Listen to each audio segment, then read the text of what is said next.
কি ভাই, আপনার এখানে কি চাই? নতুন কিছু শিখতে চান? পারবেন না ভাই। আপনি নতুন কিছু শিখতেও পারবেন না, নতুন কিছু করতেও পারবেন না। যা করছেন চুপচাপ তাই করতে থাকুন। কি বললেন? জীবনে এগিয়ে যেতে চান? মাত্র বললাম না আপনি পারবেন না তো। কি? এগিয়ে যাওয়ার জন্য দিক নির্দেশনা চান, অনুপ্রেরণা খুঁজছেন? কেন ভাই? আপনার ব্যাপারে তেমন বেশি কিছু জানি না, কিন্তু তাতে কি হয়েছে? আমরা সবাই তো আপনাকে বলেই দিয়েছি আপনি পারবেন না। আপনি নিজেকে কি এমন একটা ভাবেন যে এত পারতে চান? আপনার মতো কত দেখলাম 100-99 পেয়েই ভাবছেন আপনি একদম পেরে যাবেন। কত ভুরি ভুরি আছে 100-200 নম্বর পেয়ে বসে আছে, সে খবর রাখেন?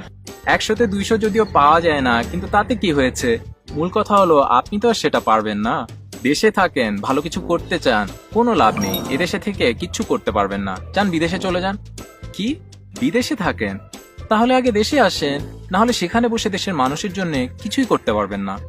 জীবনে যাই করতে চান না কেন, কি, কেন, কিভাবে, এগুলো জানার তো কোনো প্রয়োজন নেই। কারণ প্রথম কথা হলো আপনি তো পারবেন না। কি হাস্যকর ব্যাপার, আপনি এখনো বুঝতে পারলেন না যে আপনি পারবেন না? দেখুন তো সবাই কত হাহা রিয়াক্ট দিচ্ছে আপনার এত পারার ইচ্ছে দেখে। দেখি এরপরও আপনি হালটা কি করে না ছেড়ে দিন। আপনার পারার ইচ্ছে বা চেষ্টাতে যদিও কারো কোনো ক্ষতি নেই, কিন্তু আপনাকে তো পারতে দেওয়া যাবে না। যান যান, বিদায় হন। আপনি এই ভিডিওটাও দেখতে পারবেন না। এই ভিডিও দেখলে আবার বিশ্বাস করা শুরু করবেন যে আপনি পারবেন, কিন্তু সেটা তো একদমই ঠিক হবে না, কারণ আপনি তো পারবেন না। তাই বরং অন্যান্য কিছু ট্রেনিং ভিডিও দেখুন, সেগুলো বরং আপনার না পারার জন্য খুবই কাজে দেবে। আর আপনি যে পারবেন না সেটা মেনে নেওয়াটা খুবই জরুরি। তাই ভুলেও সেগুলো মিস করবেন না, ঠিক আছে? না? আশ্চর্য, আপনি তারপরও যাচ্ছেন না? কি ভয়ঙ্কর ব্যাপার! এমন লেগে থাকলে তো আপনি পেরে যাবেন।